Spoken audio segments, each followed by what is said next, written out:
श्री हरि विष्णु की जय हो। कार्तिक कृष्णा एकादशी की कथा सुनते हैं। कार्तिक कृष्णा एकादशी को रमा एकादशी कहा जाता है। यह बड़े बड़े पापों का नाश करने वाली होती है। इसकी कथा सुनाती हूँ। प्राचीन काल में मुचुकुंद नाम का एक राजा था। उसकी इंद्र के साथ मित्रता थी और साथ ही साथ यम, कुबेर, वरुण और विभूषण भी उसके मित्र थे। यह राजा बहुत ही धर्मात्मा, विष्णु भक्त और न्याय के साथ राज करता था। उस राजा की एक कन्या थी जिसका नाम था चंद्रभागा। उस कन्या का विवाह चंद्रसेन के पुत्र शोभन के साथ हो गया। एक समय वह शोभन ससुराल आया हुआ था। उन्हीं दिनों जल्दी ही पुण्यदायिनी रमा एकादशी आने वाली थी। जब व्रत का दिन समीप आया तो चंद्रभागा के मन में सोच उत्पन्न हुआ कि मेरे पति तो बहुत ही दुर्बल हैं और मेरे पिता की आज्ञा बहुत ही कठोर है। दसवीं के दिन ही राजा ने ढोल बजाकर सारे राज्य में घोषणा करवा दी कि एकादशी के दिन कोई भी भोजन नहीं करेगा। ढोल की घोषणा सुनते ही शोभन को बहुत चिंता हुई और अपनी पत्नी से कहा कि अब मुझे क्या करना चाहिए। मैं तो किसी भी प्रकार से भूखा नहीं रह सकता। तुम कोई ऐसा उपाय बताओ कि मेरे प्राण बच जाए, नहीं तो भूखा रहने से मेरे प्राण अवश्य ही चले जाएंगे। चंद्रभागा कहने लगी कि स्वामी, मेरे पिता के राज में एकादशी के दिन कोई भी भोजन नहीं करता। यहाँ तक कि हाथी, घोड़ा, ऊंट, बिल्ली, गाय भी अन्न, जल सबका त्याग कर देते हैं, ग्रहण नहीं करते। तो मनुष्य तो क्या ही खाएगा। यदि आप भोजन करना चाहते हैं तो आप यहाँ से किसी दूसरे स्थान पर चले जाइए, पर अगर आप यहाँ रहेंगे तो आपको यह व्रत अवश्य ही करना पड़ेगा। ऐसा सुनकर शोभन ने कहा कि ठीक है, मैं यह व्रत अवश्य करूँगा।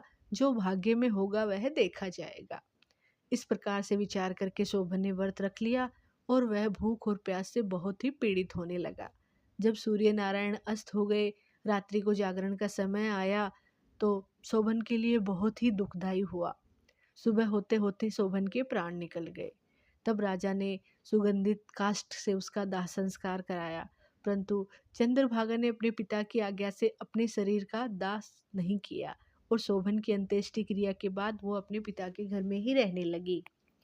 रमा एकादशी के प्रभाव से शोभन को मंदराचल पर्वत पर धन धान्य से युक्त, शत्रुओं से रहित एक सुंदर देवपुर प्राप्त हुआ। वह बहुत ही सुंदर रतन, स्वर्ण के खंभों पर निर्मित, बहुत ही मणियों से सुशोभित भवन में बहुमूल वस्त्रों से, आभूषणों से, चंवर से, गंधर्व अप्सराओं से युक्त सिंहासन पर आरूढ़ होकर ऐसे शोभायमान होता था कि जैसे इंद्र विराजमान हो। एक समय मुचुकुंद नगर में रहने वाले एक सोम शर्मा नामक ब्राह्मण तीर्थ करता हुआ घूमता घूमता उधर से जा निकला। उसने शोभन को पहचान लिया कि यह तो राजा के जवाई शोभन है। वह उनके पास गया। शोभन भी उसे पहचान कर अपने आसन से उठकर उसके पास आया, प्रणाम किया, कुशल प्रश्न पूछा। तो ब्राह्मण ने कहा कि राजा मुचुकुंद और आपकी पत्नी सब कुशल से हैं, नगर में भी सब कुशल से हैं। परंतु हे राजन, मुझे आश्चर्य हो रहा है कि आपने इतना सुंदर नगर कैसे प्राप्त किया। तब शोभन ने बोला कि कार्तिक कृष्ण रमा एकादशी का व्रत करने से मुझे यह नगर प्राप्त हुआ है, परंतु यह अस्थिर है। यह स्थिर हो जाए, आप कुछ ऐसा उपाय कीजिए। तो ब्राह्मण कहने लगा कि यह स्थिर क्यों नहीं है और स्थिर कैसे हो सकता है, आप यह बताओ, फिर मैं अश्वमेध यज्ञ का उपाय करूंगा। मेरी इस बात को आप मिथ्या न समझिए। शोभन ने कहा कि मैंने इस व्रत को श्रद्धा रहित होकर किया था, अतः यह सब कुछ अस्थिर है। यदि आप मुचुकुंद की कन्या चंद्रभागा को यह बताएं तो यह स्थिर हो सकता है। ऐसा सुनकर उस श्रेष्ठ ब्राह्मण ने अपने नगर लौटकर चंद्रभागा से सारी बात बता दी।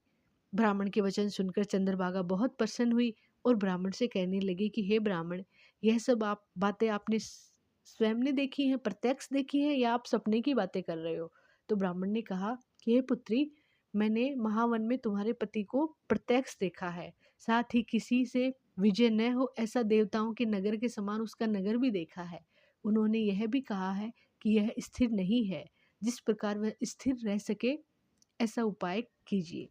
चंद्रभागा कहने लगी कि आप मुझे वहाँ ले चलो, मुझे भी पति देव के दर्शन की लालसा है। मैं अपने किए हुए पुण्य से उस नगर को स्थिर बना दूंगी। आप ऐसा कार्य कीजिए जिससे हमारा उनका संयोग हो, क्योंकि वियोगी को मिला देना महान पुण्य का काम होता है। सोम शर्मा यह बात सुनकर चंद्रभागा को लेकर मंदराचल पर्वत के समीप वामदेव ऋषि के आश्रम पे गए। वामदेव जी ने सारी बात सुनकर वेद मंत्रों के उच्चारण से चंद्रभागा का अभिषेक कर दिया। तब ऋषि के मंत्र के प्रभाव और एकादशी के व्रत से चंद्रभागा का शरीर दिव्य हो गया और वह दिव्य गति को प्राप्त हो गई। इसके बाद बड़ी प्रसन्नता के साथ अपने पति के निकट गई। अपनी प्रिय पत्नी को आते देखकर शोभन बहुत ही प्रसन्न हुए और उसे बुलाकर अपने बाईं तरफ बिठा लिया। चंद्रभागा कहने लगी कि हे प्राणनाथ, आप मेरे पुण्य को ग्रहण कीजिए। अपने पिता के घर जब मैं 8 वर्ष की थी, तब से विधि पूर्वक एकादशी के व्रत को श्रद्धा पूर्वक करती आ रही हूँ। इस पुण्य के प्रताप से आपका यह नगर स्थिर हो जाएगा तथा समस्त कर्मों से युक्त होकर प्रलय के अंत तक रहेगा। इस प्रकार चंद्रभागा ने दिव्य आभूषणों और वस्त्रों से सुसज्जित होकर अपने पति के साथ आनंद पूर्वक रहने लगी। हे राजन, यह मैंने रमा एकादशी का महात्म्य कहा है। जो मनुष्य इस व्रत को करते हैं, उनके ब्रह्म हत्या आदि समस्त पाप नष्ट हो जाते हैं। कृष्ण पक्ष और शुक्ल पक्ष दोनों की एकादशियां समान होती है, इनमें कोई भेदभाव नहीं है, दोनों समान फल देती हैं। जो मनुष्य इस महात्म्य को पढ़ते हैं, सुनते हैं या सुनाते हैं, वे समस्त पापों से छूटकर विष्णु लोक को प्राप्त होते हैं। श्री हरि विष्णु की जय हो। रमा एकादशी की आप सभी को ढेर सारी शुभकामनाएं।